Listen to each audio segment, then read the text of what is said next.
igisha umwana wawe kuvuga hoya. Itegeko rya gatatu, nta muntu wemerewe kumufatafataho. Assalamu alaikum wa rahmatullahi wa barakatuh. Nkuko rero twabivuze ko iki cyumweru tuzibanda ku mategeko abereye urugo, bisobanuye hagati y'umubyeyi n'umwana. Tukaba twaravuze itegeko rya mbere, hanyuma twaba dusigaje amategeko atatu. Itegeko rero rya kabiri dukurikijeho ni itegeko rigira riti nta kibazo cy'ubugoryi kiboneka mu rugo. Ni ukuvuga ngo ntago hakagombye kuba umubyeyi abwira umwana ati ntukambaze ubugoryi, cyangwa ibibazo byose umwana aje afite ukamwereka ko ntacyo bimaze. Kwigisha abana bawe cyangwa se kwigisha umwana wawe ko igihe cyose agize ikibazo aza kukubaza, bizamurinda kuza kukubwira ibyo afite cyangwa se n'ibimubabaje byose nta ngingimira afite. Ibyo rero bitume ubasha kubona amakuru ku gihe, unabasha kumenya ikijya mbere hagati y'umwana wawe.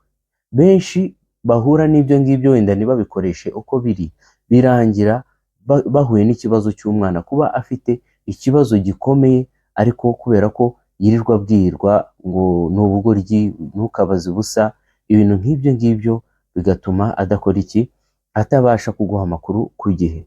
Hanyuma itegeko rya gatatu, nta muntu wemerewe kumufatafataho. Nta muntu wemerewe kumufatafataho.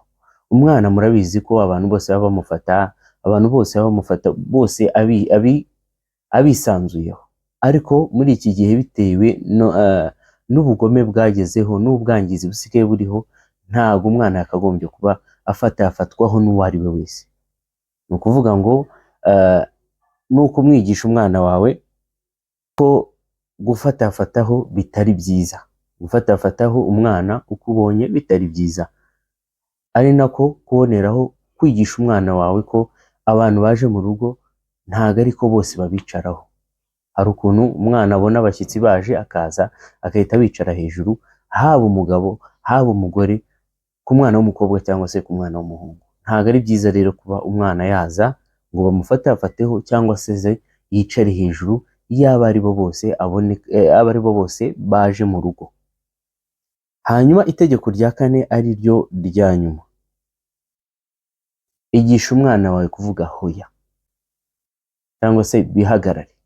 Ibi nubimwigisha bizamufasha cyane. Mu makesi yigeze aboneka cyane, yabonetse ku bana bahohoterwa bitewe n'uko batigishijwe hoya. Wamubaza ati kubera icyo utamuhakaniye, akavuga ati nuko ari anko, nuko ari tonto, n'ibindi bigiye bitandukanye. Kubw'ibyo rero kwigisha umwana wawe hoya ni byiza cyane, bimurinda bimwe mu bintu byinshi, bimwe mu bwangizi wenda bukorerwa abana, no mu gihe bibayeho akagerageza kubikugezaho, nk'uko twabibonye ko ibibazo bibangamiye umwana agomba kubikugezaho.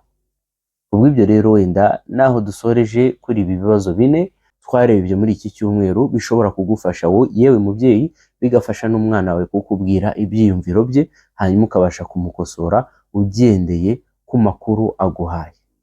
Naho ubutaha rero mu cyumweru kizakurikira cyagenewe abana, murabizi ko tugira icyumweru cyagenewe abana kigatangira buri tariki 21 za buri kwezi kugeza ukwezi kurangiye.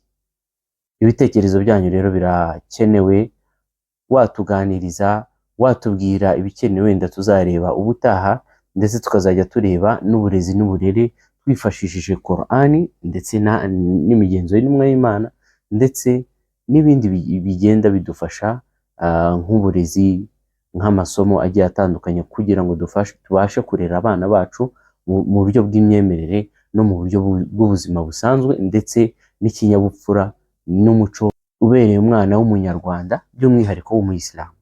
Naho ubutaha rero mbifuriza ibyiza, mbifuriza ko abana banyu batungana, twese hamwe tukazarera abana beza, ndetse tukazaba n'ababyeyi beza mu kurera. Wabillahi tawfiq, wassalamu alaikum wa rahmatullahi wa barakatuh.